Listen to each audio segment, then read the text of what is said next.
Good afternoon, all. Welcome to September's Network Tech Talk.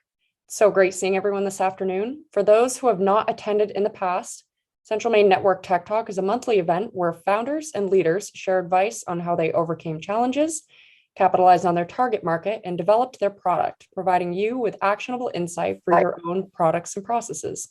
For more information, you can find us on Facebook or online at centralmaine.org under our Tech Night tab. I'd like to thank our sponsors for this afternoon's conversation. This free event is presented by Central Maine Growth Council and is sponsored by CGI, Thomas College's Harold Alfond Institute for Business Innovation, Valley Beverage, and Bricks Co-working and Innovation Space. In addition, I'd like to say hello to folks watching remotely at home or from their office. This Tech Talk is being streamed live and will be available for later viewing on our YouTube channel. This afternoon's Tech Talk is presented by Defendify, Streamlining Cybersecurity across people, processes, and technology with Rob Simopoulos, co-founder of Defendify. In this Network Tech Talk, Rob will discuss how Defendify is cultivating a cyber-smart culture, utilizing technology that goes beyond traditional antivirus and firewalls to provide customers with a comprehensive cybersecurity platform to protect data and privacy. For those not familiar with Defendify, Defendify helps growing organizations navigate their cybersecurity landscape with cybersecurity that is streamlined, affordable, and works across people, processes, and technology around the clock. Thank you so much to Rob for joining us, and I will hand it off to you. Oh, thanks so much for having me. I really appreciate it. Let me get sharing the presentation here. Maybe you can just confirm with me that you see it on your side. Looks good. All right, great. Hey, everybody. Thanks for joining in today. I'm really excited about sharing a little bit about Defendify, but one of the key things I really wanted to spend some time on here is really sharing with you more about what's happening with cybersecurity. So my goal is to explain to you really what cybersecurity is, where the threats are coming from, ways that you can protect your organization and even in your personal life. And then beyond that is to discuss, what Defendify is and how it came about, but I think it will all come together as we go through this presentation. So let's get right under it. So if we get started here and we talk around what are the challenges on the cybersecurity side, there's really two key ways that cybersecurity is deployed at an organization. Quite often, the first way is through an IT provider. So that's a third-party group who provides maybe IT resources to a smaller business. That business, in most cases, does not have embedded IT professionals in-house. So what will happen is they'll hire this outside group. They'll take care of their email, their computer, all type of different things like that. And then they'll also provide cybersecurity services. The second way that quite often cybersecurity is provided is when there's 1, 2, 3 IT people inside of an organization. And what they do is they go out looking for cybersecurity solutions to help protect their group. In the enterprise level, there surely are large security teams that reside inside of those groups at the enterprise level, where they'll have chief information security officer and all types of security professionals who manage a whole bunch of different tools. But for those smaller groups, what we call the small business, and just to define that the SBA calls that 500 employees and less. Traditionally, those two ways, that outside IT provider and having inside IT people, is usually the way that cybersecurity is deployed inside of an organization. All that being said, there's a lot of challenges right now. And to begin with, the first 3 bullet points at the top, I think, are the first place to really to point out is that, attacks are not just focusing on enterprise organizations. They are focusing on small businesses too. And I'm going to share some examples today as we go through here around, some organizations that have been impacted. Compliance is continuing to grow. And a lot of people think when we talk about compliance that it may be a specific vertical market. So, cybersecurity compliance is surely in place for financial institutions and healthcare organizations and so on. But if you look at the third bullet point, a lot of times now when you are a smaller business and you do business with a large entity, so you might be providing services to them, they have a good understanding today that, a breach at a small business vendor might impact them. So what they're starting to do now is ask a lot of questions around, what does your cybersecurity look like before they'll even hire your company to do business with you? So the other problem we have here is that organizations quite often just don't really know where to start. Cybersecurity can be complicated. When they start going out and looking at solutions, they may be built for enterprise, which often puts them out of budget. There is a shortage of security professionals, lots of research on that spot and sharing that as well. And then if you do decide that you want to go out and start to deploy cybersecurity in your organization, which you should do, you have to navigate a lot of different logos, and a lot of the solutions that are out there are what we call single point solutions, where you take 1, 2, 3, 4, 10 pieces and try to manage them all. And that's difficult for a small organization. I think one of the interesting ways to really look at security and cybersecurity, especially, is to compare it to physical security. So for many, many years, companies have been protecting themselves with cameras and alarm systems, and ensuring that if they're storing products and important things, that they're locked up in cabinets or inventory closets, and they're training their team on how to be great employees and doing safety training and so on. But the average loss now for a burglary is around $10,000. But similarly, in the same way, an organization should put those type of controls and protection suites in on the digital side of their business too. Today, the average loss from a cyber breach starts at around $200,000 for a small business, and then works its way up from there. What we see, though, is that the physical side has been taken care of very well. There's been investment made there. But when we start to look under the hood on a small business on the cybersecurity side, it's pretty limited protection. In most cases, when we see it, there might be a firewall, which is the box between the internet connection and the network. And there might be some antivirus or some type of computer protection that's been installed in their computer. But as you can see here, and it's a pretty simple explanation, but it's not enough today to have a comprehensive cybersecurity protection against the type of attacks that are happening. When we talk to organizations, these type of questions come out. How would we do if there was like a serious attack that came at our company? How can we get our internal users who use the computers every day to really manage cybersecurity and be a part of that? If there was a huge incident, how would we respond? Would we be able to? How can we identify if there's weaknesses? And then also on top of all that, how do we go about managing a cybersecurity tool? If there are no IT people or just a handful of them in place. So where I want to go next is to start to share some stories and incidents that have occurred, just to sort of set the stage as to what we're seeing. So this is one that goes a number of years back, but I find it really interesting because it was a major breach at Anthem where 78 million people lost their personal health information. And when the forensics was done and they figured out exactly what happened, they realized that the cyber attackers were actually inside of that network for nearly a year. They were inside there doing all types of things, moving through the network, gathering information, getting all types of data that they wanted. And it all started with one phishing email that came into an employee's computer system. That's where it all began from. And believe it or not, today, that is still a huge way that organizations have incidents. As another example, here's another story. So this is a university up in Canada. They were building a bunch of new buildings on their campus.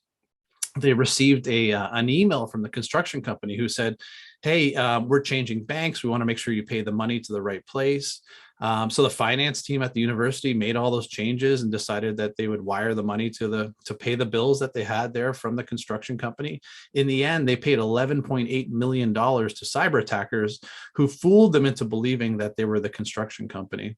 We'll talk a little bit more in a few minutes around how that actually occurred or the possible way that occurred. And we're also going to talk a little bit about insider threats and describe what that is. But this is a little story around this individual who worked at a company. And what she decided to do is she was upset at the company. She had left, but she still had access to their file system that was hosted by Dropbox. And she decided that she would go in there and she would delete all of the files out of their system and basically permanently deleted them. And, the company basically responded in this article that the damage was so huge to their organization that they couldn't operate anymore. So this individual was, I believe, was charged criminally for their actions, but, providing access to an individual who can do things like this could be really devastating to a company too, as we can see here. But just three really simple examples of things that are happening. Now, I defined what a small business was. That's 500 employees and less. And, a 400-person company is a very substantial organization. But still, from an SBA perspective, that is a small business. 50% of attacks today, are being focused on small businesses. And that changes that whole perspective of the things that you're reading in the news every day, where it's these large entities are constantly being breaches. That's all we're reading about. but we have to understand that small businesses are having incidents as well. This is an interesting one too. When I present live and I can actually do voting and things like that, and I ask people in a poll, how many of you have ever received a phishing email where someone's trying to fool you into doing something, or actually had an incident on one of your computers or in your systems? This number is pretty accurate from what I've seen in my live polling, and the source is from an insurance firm, but it's saying that 68% of small businesses will say that they've had a cyber attack incident in the past 12 months. So pretty staggering number. We need to understand this, not just enterprise organizations. It's important that we understand also that, it's when you think about what you're trying to protect, one of the key things we're trying to protect is the data that we store inside of our systems. Because if we don't have access to the data that's important to our company, we're pretty well shut down. Sometimes when we talk to organizations, they say, hey, I don't have any data that somebody would want. We don't store credit cards. And, okay, if you don't use credit cards, that's definitely a part of it. But I really want people to open up their minds a little wider and think about what other types of data they have that could be impacted. So one way to look at it is to think a little bit around your marketing website. So you put all types of sales information and so on in there, and that's really beneficial stuff for you to grow your business. But there's data that you store inside of your computers and servers and other places that you would not be willing to put on your marketing website. And if that's data that you're not willing to put on your marketing website, you probably want to protect it in some way, shape, or form. So think a little bit about what's sitting inside of those systems. You have personal identifiable information, maybe on employees and so on. You might have some company IP or trade secrets, tax documents for your company and also your employees, bank information, vendor agreements and specialized price lists, legal documents and contracts. And remember, I shared before around how when you do business with a larger company, they're starting to ask questions about your cybersecurity. That's mainly because they know that you're going to store some type of sensitive data about them, and they want to make sure that you're protecting it properly too. So all organizations have some type of sensitive data, or else it would all be just sitting on their website. So it's one of the important things is to understand that and identify what that is. Now, when we talk around protecting data and systems and an organization, just having antivirus and a firewall is just not enough today. You do need those technologies, but you need to go beyond that. So you really want to get into a layered approach. We look at it here in Defendify as 3 key layers: a layer of technology, a layer of culture, and then a layer of foundation. If you can get those 3 things in place, you can definitely have a much stronger posture inside of your group. And that's why we developed Defendify. We saw one of the biggest challenges in the marketplace was, how does a small business organization go out, have those 3 key layers of protection in place, and be able to manage all the tools that you need in order to do that with limited resources? And so that's what Defendify was born from. Today, Defendify is an all-in-one cybersecurity platform. It's a place where an administrator logs into. There's 13 different tools and solutions inside of that I'm going to share a little bit more on. And then it's a support system. It's a support system with technology, but it's also a support system with our cybersecurity professionals who help our customers. And we've been winning a lot of awards. We're pretty proud that, nationally and worldwide, we've been recognized as, definitely a game-changing organization and solution for the market. And we'll talk a little bit more about that in a second. I want to go back into, how cyber things are happening, cyber attacks and incidents. There are 4 key threats that impact an organization. The first one in the top left are cyber criminals doing their actions to make money. The top right are what we call hacktivists. So these are people who have they don't like a political organization, a company for their political stance. Their motives are quite often political, who do cyber incidents or take cyber attacks for that reason. The bottom left corner, cyber soldiers. These are real things. So countries attacking the United States and or cyber criminals who are state sponsored who are attacking the United States. And I have no doubt that in the other direction, we have our own cyber soldiers in place to protect the country and do those things too. But these are legitimate things that are happening, and recent attacks, quite often identify that those organizations are state sponsored who are causing those crimes. The bottom right corner, going back to the individual who deleted the entire Dropbox, this is the insider threat. So these are current employees or contractors or ex-employees or contractors who had or have valid access to your systems and your data. And remember, when you give someone access to your systems, there's a massive amount of trust that's going on when you do that. And so when those things are occurring, it's really important to ensure that you're only providing them access to things that they need for their daily jobs. And then, especially if they leave the organization, is to have a great offboarding process where you remove them out of the systems so that they can't go back and cause any havoc. There's lots of tactics that criminals will use in order to cause their crimes as well. I want to share a handful of them with you, and then I'm also going to give you some tips as I go through here, but also going to line up a little bit around what Defendify does to help counteract some of these tactics as well. So the first thing I want to talk about is everyone's favorite thing, which is passwords. So you need them in all the different systems that you log into. Not a lot of fun, but these are the most common passwords of 2021. So 1, 2, 3, 4, 5, 6 is the number one password. As you go through the list, it's probably pretty surprising that someone would use that. Maybe someone who's on this presentation has one of these passwords today too. I highly recommend you do not use these passwords because these are the most common passwords. This is exactly where a cyber criminal starts. It's low hanging fruit. Let's just try the most popular ones and see if we can get into these systems. 80% of hacking today involves the use of stolen credentials, whether they're guessed or whether they're stolen from other sites, which I'm going to explain in a second, but that's how they're getting in quite often. And the other problem that we see from a cybersecurity perspective is that many people use the exact same password for multiple accounts. We call that the domino effect. So the percentage is 73% of people use the same password on multiple sites. Remember, if a cyber criminal is able to obtain one of your passwords and get into one of your accounts, you can expect that they're going to try to get into as many as they can because of this statistic, because they know that most people use the same password on one system and then use them on all of them. Now, I mentioned that cyber criminals might, steal your passwords and so on from other sites. Well, I'll give you a quick scenario. Imagine you go to order some pizza online from the local pizza place. And when you go there, it says, hey, you need to set up a login and a password. You're like, okay, I put my email address. Maybe it's a work email address because you're ordering for the office. You do that. And then you use the password you use on everything because you want to remember it.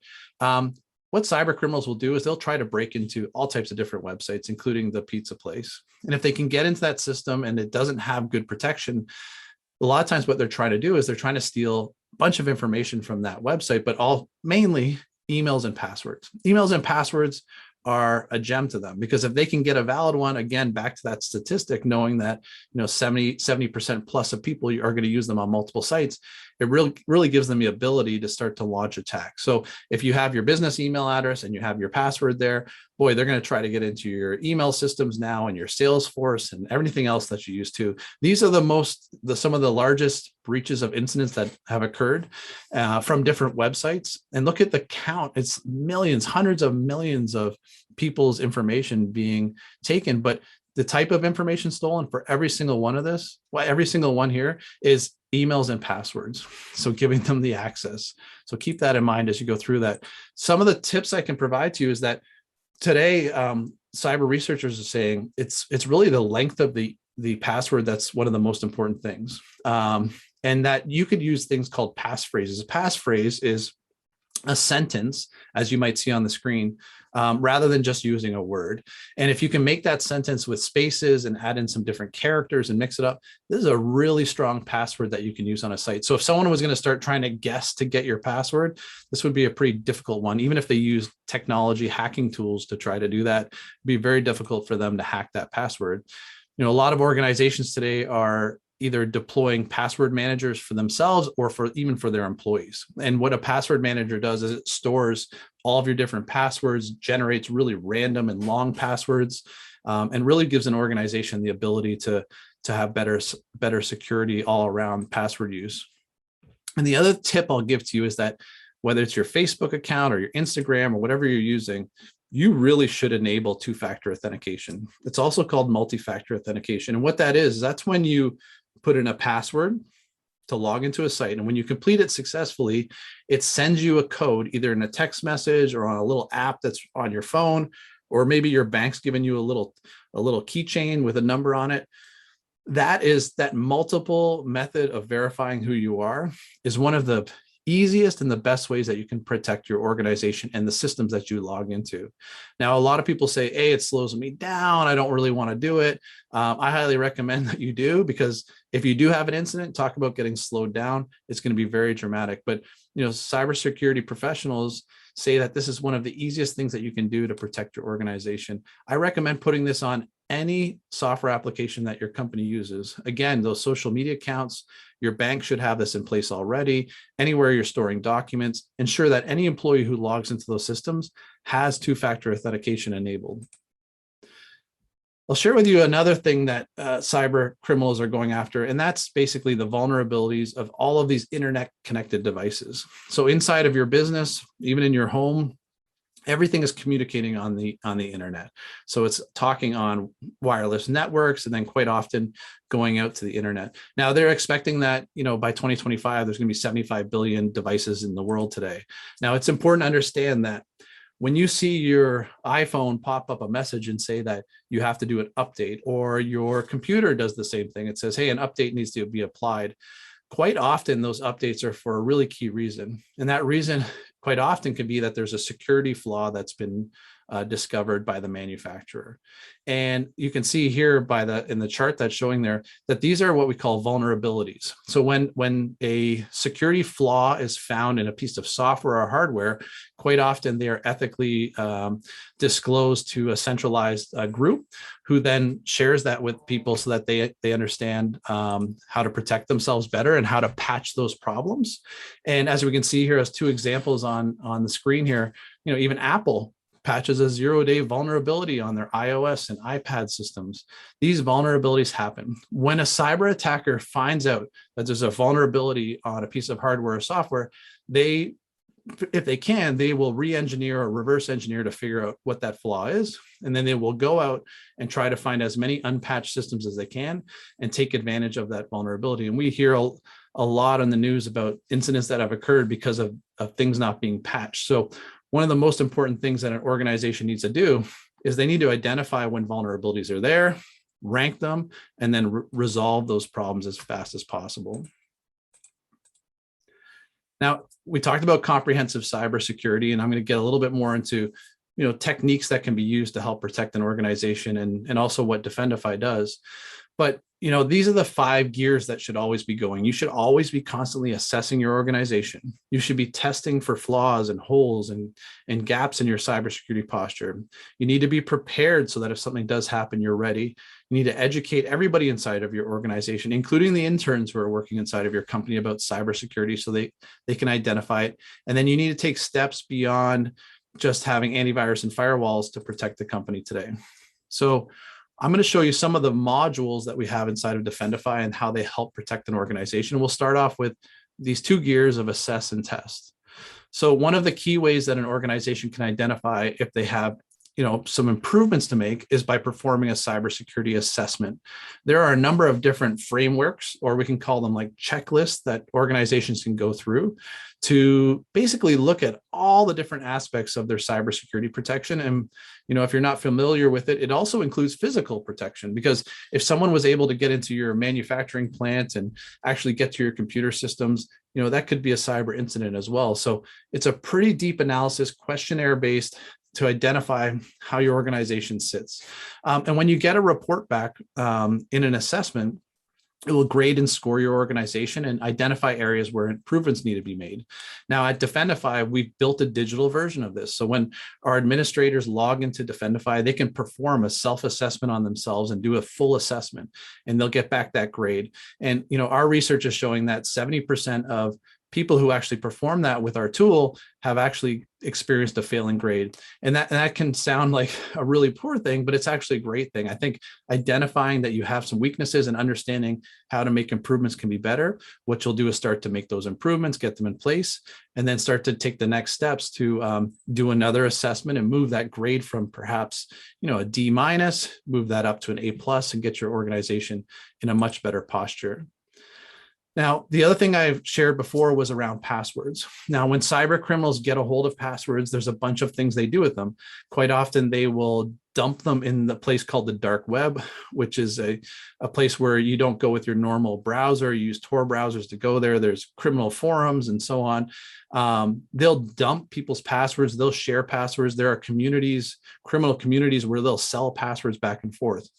What Defendify has is we have a dark web scanning tool that actually aggregates data from the dark web and looks to see if any of your employees' email addresses are matched up with stolen passwords. So if we identify in that data that your company has a specific employee's email address and their password is being traded or sold, we bubble that up into an alert inside of Defendify to let you know that this password has been compromised. And then you can go out and start to reset the password on all systems that they use to get a step ahead.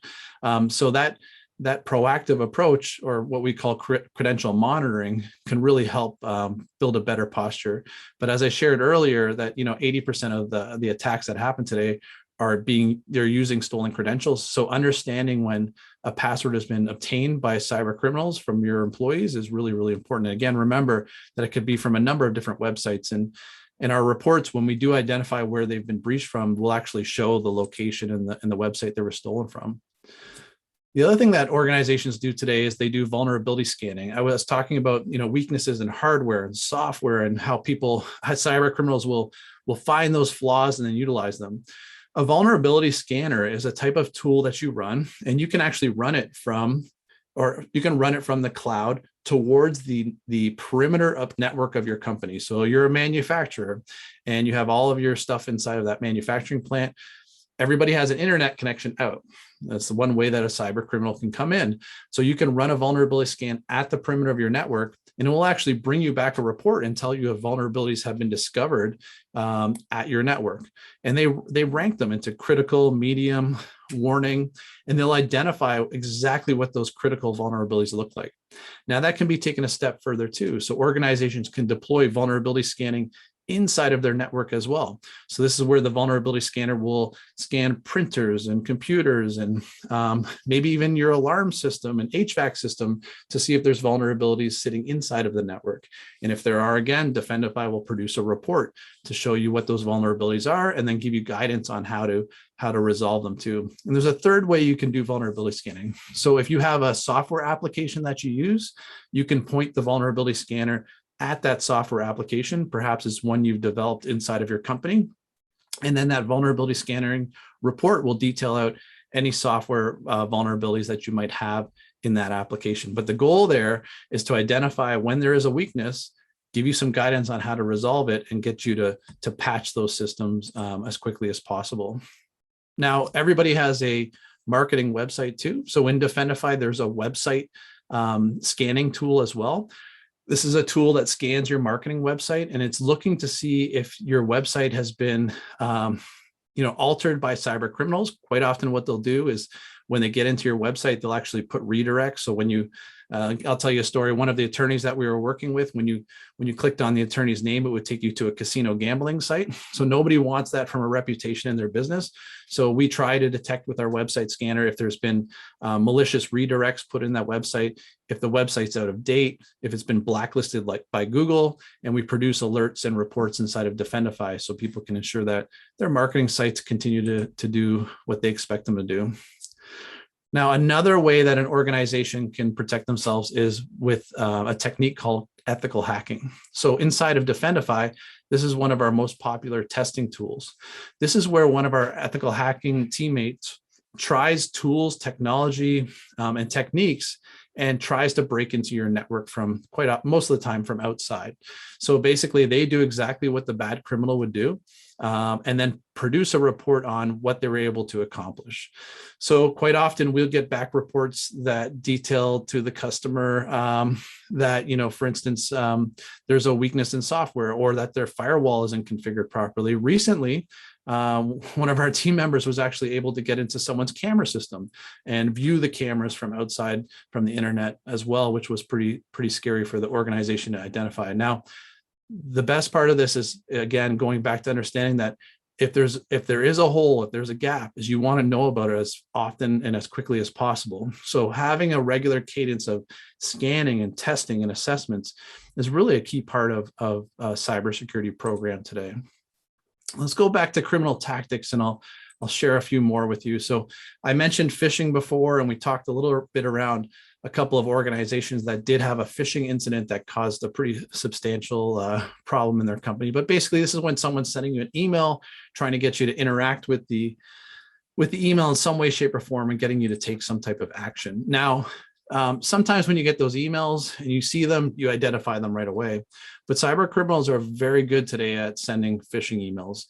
They might look like they're coming from your bank, or it might be a shipment from FedEx. There's a whole bunch of different styles and approaches that they have in order to try to trick you into interacting with them. And quite often, the biggest challenge is that, the employees inside the organization are just not familiar with these, and they get excited when they get a FedEx email because it's pretty exciting. Someone's shipping something to me. And then when there's times of need, we see cyber criminals really starting to ramp up their attacks with content and information surrounding that. So it could be news about the pandemic, or maybe there's some grants or loans that are available, things that might help an organization. It's a really sad situation, but cyber criminals will prey in these scenarios too. And I want to share also that social media is a very common way for a cyber attack to occur, especially with phishing emails. So if you get an email from a LinkedIn connection asking you to connect, you should never connect through that email. You should go to the website, log in there, put your credentials in, go into LinkedIn, and then accept it there. It's really easy for a cyber criminal to send you a LinkedIn connection request, have you accept that. And, just to share a couple things that could happen, quite often what happens is they'll set up a website that looks like LinkedIn. So when you click that, it takes you to their malicious website, looks just like the LinkedIn page that you log into. You put your login, you put your password, and it's a credential stealing website. So next thing you know, they've got your login and your password. On your side, it just looks like the page crashed, and you go, "Oh, that was weird. I wonder what happened."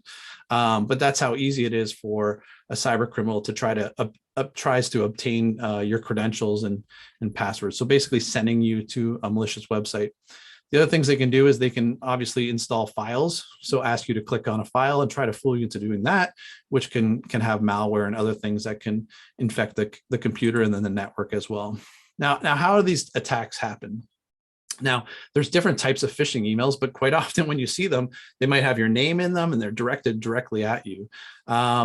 There's a lot of information on our companies today. So on LinkedIn, on Facebook, on our About Us pages, and it's not just the company, it's the employees and the people who work there. And if your company's doing great things in marketing about themselves, there's a lot of information about your company. So cyber attackers can read all of that. If we go back to the university who had the incident, I'm sure there's no doubt in my mind that they were doing all types of articles and news and so on about, hey, we're building a bunch of new buildings on our campus. We're really excited. And we're going to be working with XYZ construction company. Boom, that's all they need to know.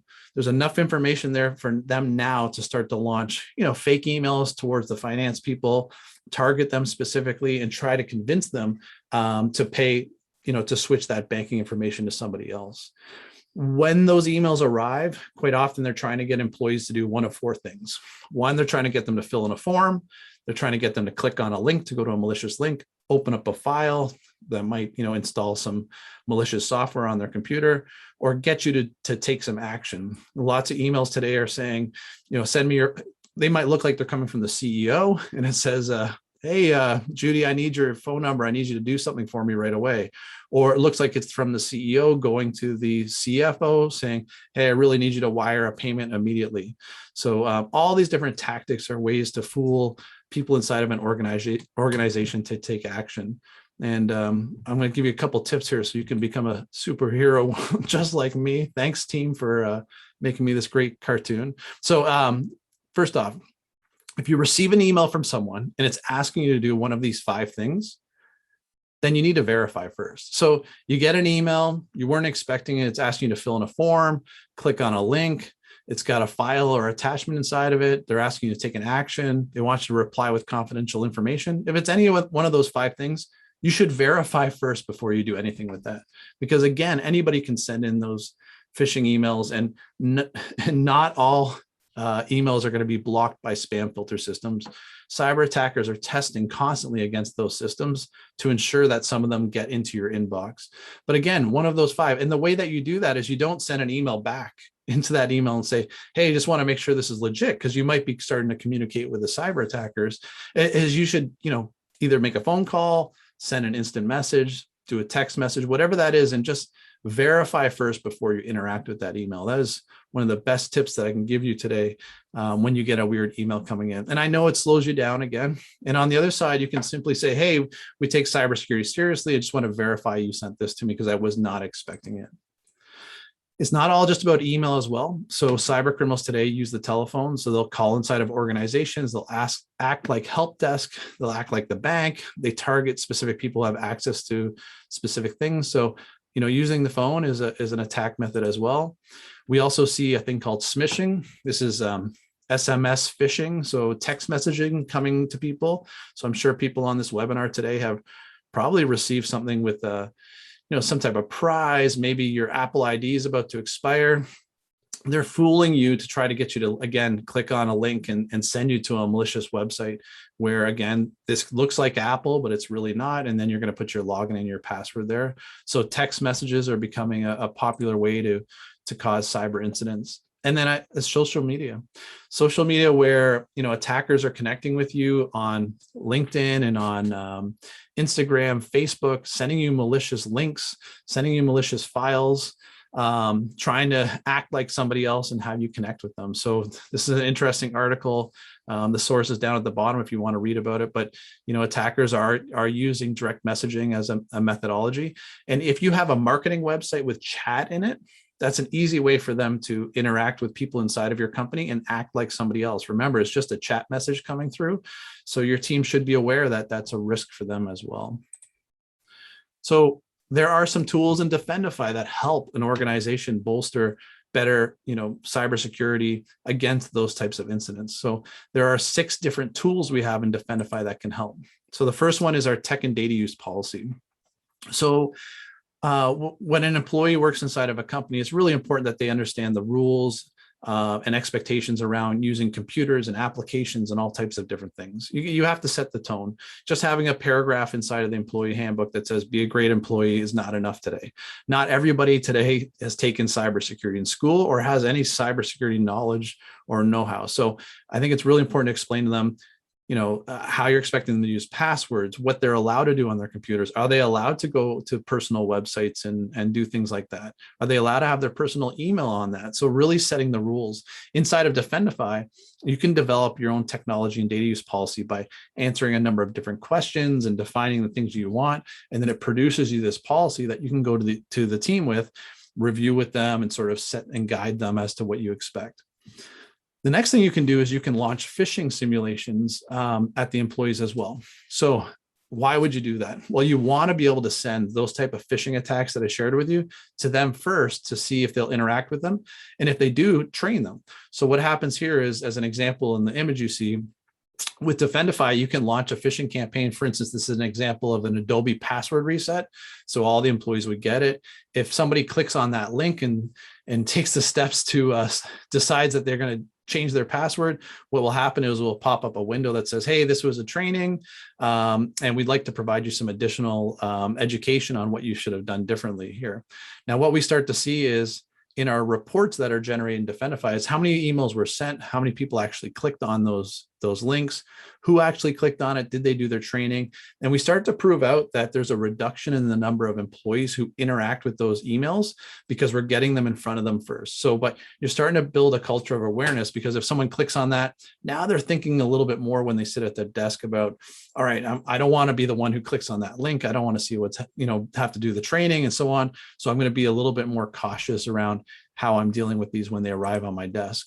Now, it's not enough. You also need to train the team regularly on all types of different cyber incidents. So with Defendify, we have an awareness training module.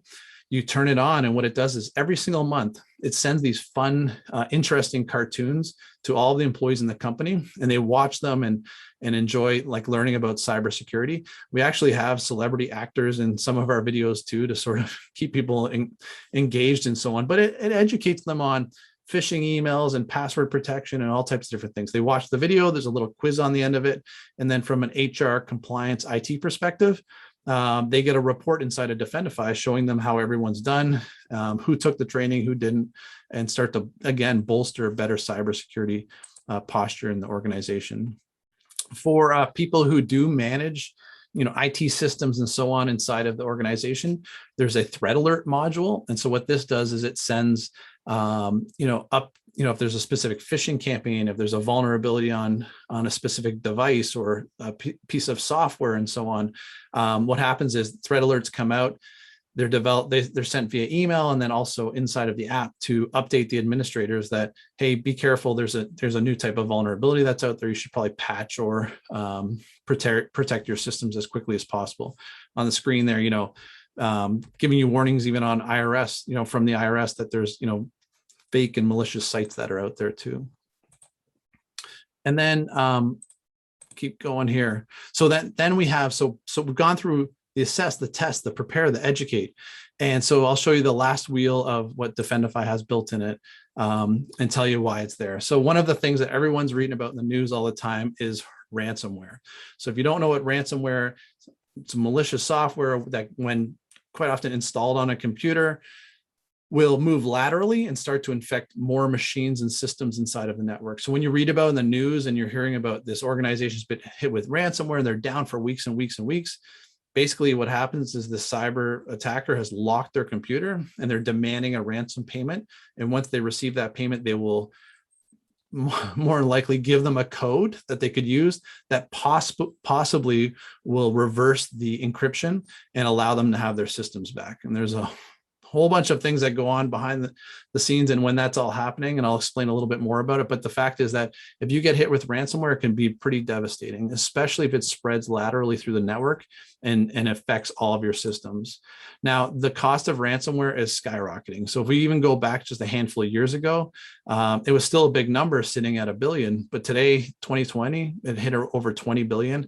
And you can expect that 2021 is going to be much, much bigger than that too. And I think that we continue to hear it in the news because it continues to happen. Now, I shared that, they're demanding money that you're going to pay them in some type of cryptocurrency, and then they're going to give you the code back. And so a lot of people might say, oh, just pay the what they're asking, and then, they're going to give me my files back because the code's going to work. There's lots of times the code doesn't work. There's times where the code is entered and then it takes so long for the reversal of the encryption that sometimes the decision's made just to wipe all the machines and reestablish them all again. This question of to pay or not to pay is a huge conversation in the cybersecurity community today, because if we continue to pay cyber criminals for their crimes, then the crimes are going to continue to happen more and more often, which makes it more and more difficult. Now, the US government's actually even putting out ransomware advisories where they're saying that some of these cyber criminals may be on sanction lists where if you actually pay them that, then you're actually paying terrorist groups. So organizations who are hit with ransomware who don't have any choice but to pay cyber criminals because their backups aren't in place or they're not prepared for it properly, they quite often have to work with the FBI and other groups to ensure that they're going to be even allowed to pay the ransom that's been demanded. Now, I wanted to share this really sad story where, all the people here are from Maine. So this is really recent. It was this summer that this small veterinarian practice was hit by ransomware, and the cyber attackers were demanding $80,000 in ransom. And you can go, read the article yourself. But, if small businesses are being hit by ransomware and, to the tune of what we're reading about here, it's a really sad situation and really difficult for people to absorb when they're being demanded $80,000, $100,000, $300,000. So organizations today, as I mentioned before, need to go beyond having antivirus and firewalls. So what are the steps that they can take to protect themselves maybe a little bit better on the detection side? So a lot of companies today are starting to implement security operations centers to monitor their systems. You can imagine it a lot like an alarm system that you protect your building with. So today, most buildings today will have, alarm system with some door sensors and a motion detector and the keypad that if a burglar breaks in, it's going to detect, the monitoring station is going to get an alert and the police will be on their way, or some security officers.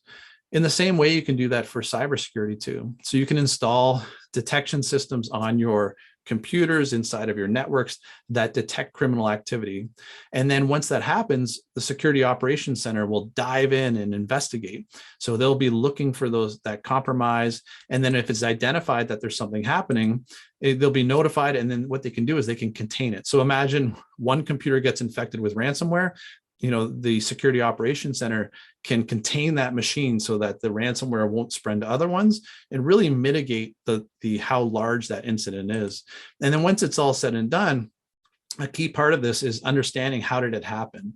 So a Security Operations Center will have enough information there that they'll be able to say, hey, this is how it happened. Here's some steps that maybe we can do next time to avoid it from happening again. Now, if an organization wanted to build a security operations center in-house, so like some of those big companies you see here in Maine who have, enterprise grade cybersecurity and professionals sitting in security operations centers or remotely monitoring stuff, those big companies, the enterprise companies can afford it because the annual cost of building a security operations center is probably going to start at about $1 million a year. And that is way out of reach for any small business today. And that it would include, the experts and the technology needed and all the equipment and everything. It's just way out of reach for a small business today. So with Defendify, you can actually have Defendify provide 24/7 detection, monitoring, and response by our team of security professionals, where we'll monitor your computers and your networks and all of your systems and provide that response for you as well, all done by our team. So it is a step that people are taking. Now, I think one of the most important things that organizations need to understand as well is that even if you do have all those tools and technology and everything in place, there may be a cyber incident that still occurs. It might be a smaller one because you've put a lot of mitigation in place, but it might happen. So it's really important to have an incident response plan. You can build this within Defendify as well. An incident response plan details out, what you're going to do in the case of ransomware. If you lost a computer or a laptop, what you're going to do if somebody sends sensitive information to the wrong person. Having an incident response plan there so that you can go step by step and understand who needs to be contacted and the steps you need to take is really important as well. So, just to sort of bring it all back into perspective and close the loop. So you need to be assessing, testing, be prepared, educate, and protect. And Defendify has 13 unique modules within it that help an organization build that cybersecurity posture. And again, the goal is to go beyond what we see most small businesses having. So they have antivirus and a firewall, and now they can deploy Defendify that provides all these different tools that can really start to build that holistic solution for them as well. All those different modules, which I shared before, and getting back to that layering up approach. So having technology, culture, and foundation in one place. And again, I shared this before, but it's all delivered in an all-in-one cybersecurity platform. So it's a place that people can log into and see their reports and see how they're improving over time and be able to manage it there as well. I'll tell you a little bit more about Defendify. So today, Defendify is used by thousands of companies in over 20 countries since we launched, a handful of years ago. We've won a number of different accolades and awards. Our team's always excited when we win an award, pretty wild. In order for our company to really be established and build a product like this and take it to market and help protect all these customers, we've been backed financially by some really, really great organizations. Here in Maine, you can look at MTI and Maine Venture Fund are two groups who have backed us. MTI today for companies who are for founders who are looking for sort of that springboard to get started. It is an amazing company. So as an example for us, MTI has provided us grants and development loans early on in our company. You can actually go to MTI with an idea and they will actually give you a small grant that will allow you to take just that idea that you have and build an MVP or minimal viable product that will allow you to start to go into market. And then, if that product is legit and it's ready to go, what they'll do is they'll actually provide you development loans that will allow you to start to grow that company. And where Maine Venture Fund fits in this whole picture is that as your company goes a little bit further down the road and starts having real customers and revenue, they'll come in and they'll fund your company and help you take it to the next level. These other groups that we have are phenomenal as well. We're pretty excited to have them as our investors too. But these are out-of-state investors. And one of the programs that's here in Maine that's really helping start the startup community is by the Finance Authority of Maine. The Finance Authority of Maine, if you're a startup, you can be approved. Whereas if an organization, a venture cap organization or a private investor invests in your company, they can actually receive up to 40% of their investment back in a tax credit or as actually a check. So if you're a local private investor and you invest in a startup who's approved by Fame, let's say you invest $100,000, Fame will give them a $40,000 tax credit back for that investment. If you're an outside investment firm, a VC, and you come and you invest in a startup who's Fame approved, they will give up to 40% of that investment back in a check to that venture cap group. So what's happening here is we're seeing a lot of startup growth and excitement happening here in Maine because of this whole program that's in place. And it's really starting to bring the incubator ideas into Maine, where people can come in and start these companies and get them all going. Some really, really great programs here to really incentivize startup growth. I think Maine is a really exciting place right now to get going. And then, we continue to grow our team of experts, and we've had many of them from day one who have helped guide the company and put us in the right direction and help us develop some of these tools and so on. But, the former CIO of the CIA, former director of the White House, former privacy attorney for Starbucks and so on. So we have an amazing team of professionals who have helped get Defendify to where it is today. If you want to learn a little bit more about cyber attacks and cyber incidents, I wanted to share with you that we have a really great webinar where I spoke with Rob Kanaki, who was the former director of cybersecurity at the White House. And we talked about incidents that are happening in small business. So feel free to go there and watch that and get a little bit more education if you want to. And I also want to share a brochure that we have. It's what's the F in cybersecurity? F as in, your score, your grade. This is an e-guide that you can go and you can download, and it will share a little bit more about the steps that you can take to protect an organization and why you should do so. So I wanted to provide that too and take it from there. Anyways, thanks to everybody for joining. I hope you learned a little bit about cybersecurity, maybe for your business and in your personal life. And if I can help in any way, please reach out. I'll see if there's any questions from everybody. Bob, thank you so much. That was really great, extremely informative. I loved kind of the vulnerability scanners and some of your practical checklists. Thank you. So maybe just for like illustrative purposes, take a small business that has experienced like a medium or a large size hack or breach.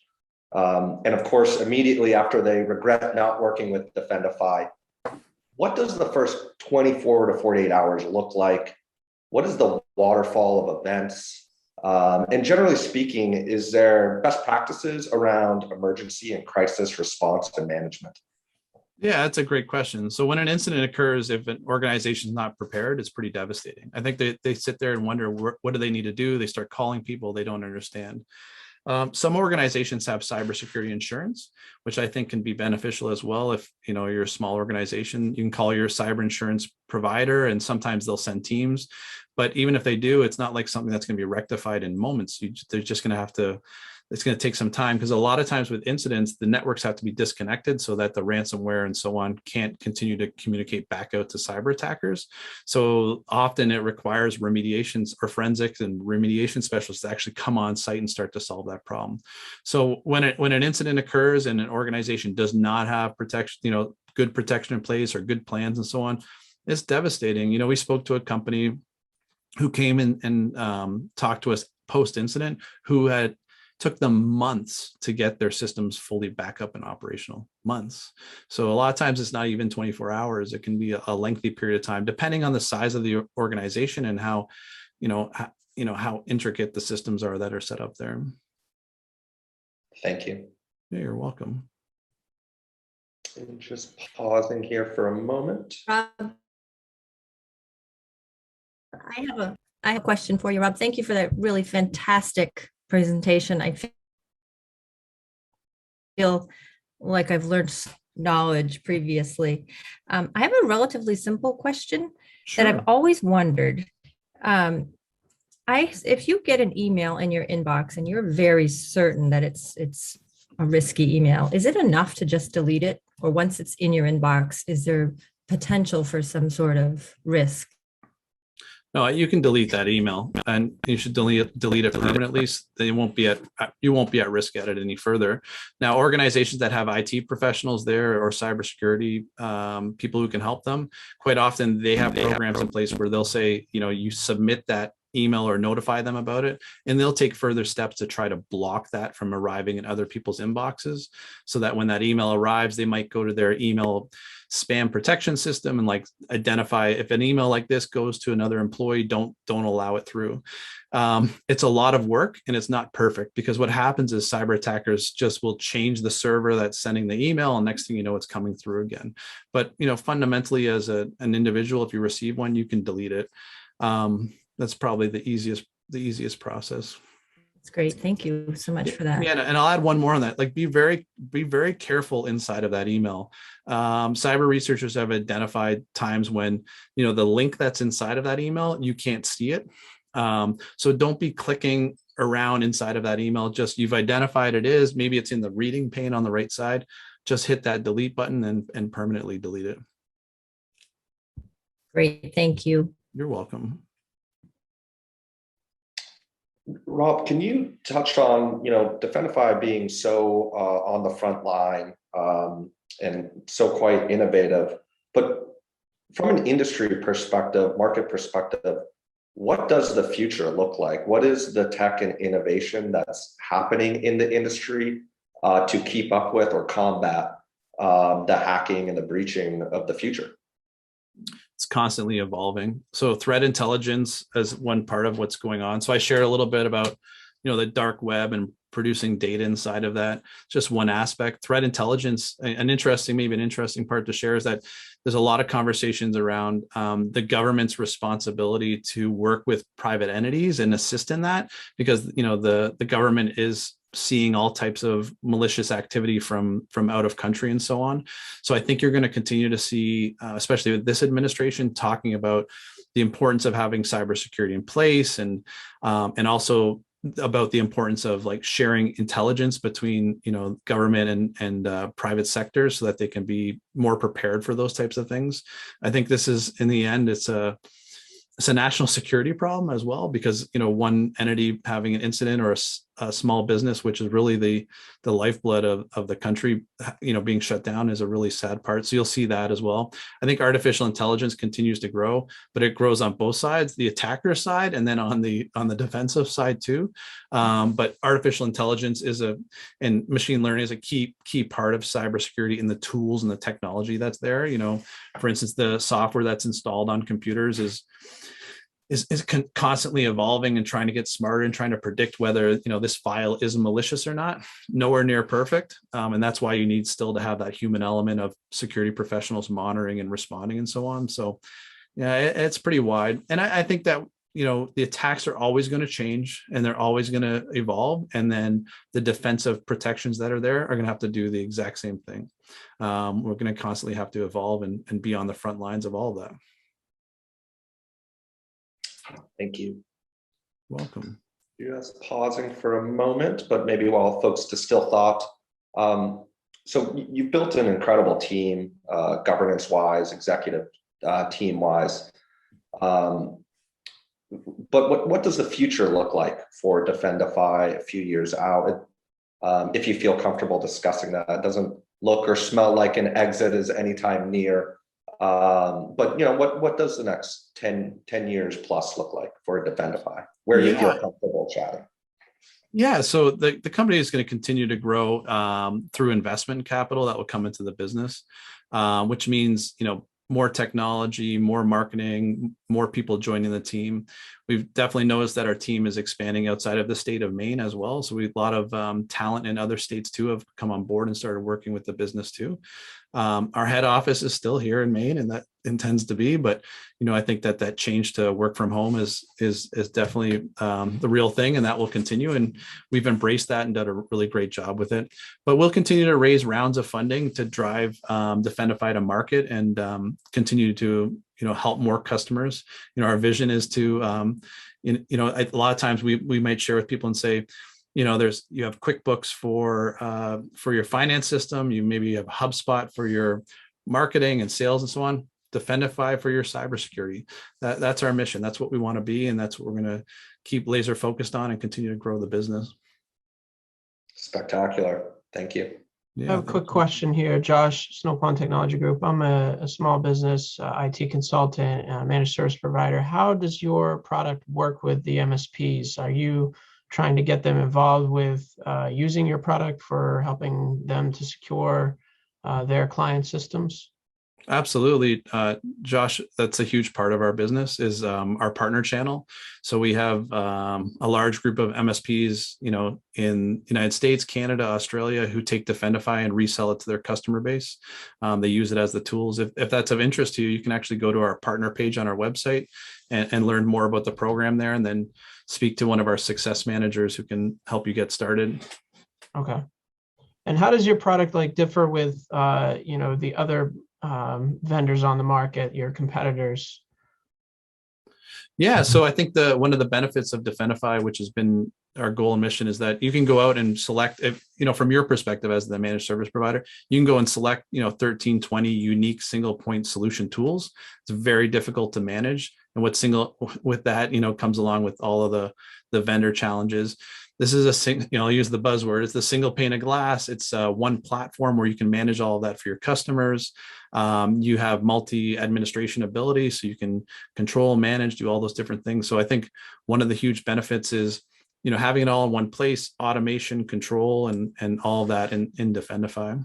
But I would encourage you to go to the website and then reach out if you want to see a demo and how it might benefit your company and your customers. Great, thank you. Yeah, you're welcome. All right. Well, thank you so much, Rob. Incredible work and just incredible innovation spinning out of the state of Maine. So thank you again so much for joining us. Rob's information was in the slide deck here. Please reach out to Rob directly or us if anybody wants contact information. And again, thank you for folks that are joining us or watching at home. And Sabrina, send us away. Awesome. Thank you so much, Garvin. Thank you again, Rob, for joining us this afternoon. Excellent presentation, and really looking forward to seeing the continued growth and success of Defendify, both here in Maine and all over the world. Thanks so much for having me. Appreciate it. Yeah. Thank you to our audience for joining us this afternoon. This Tech Talk has been recorded and will be available for later viewing on our YouTube channel. Next month, CMGC will be featuring founder Carrie Gallivan of Chimani, a leading national park mobile app that will guide your national park adventures, on Thursday, October 14th at noon. For more information on upcoming Tech Talks, please visit our website at centralmaine.org and click on our Tech Night tab. Thank you all for joining us, and I hope you have a wonderful rest of your week.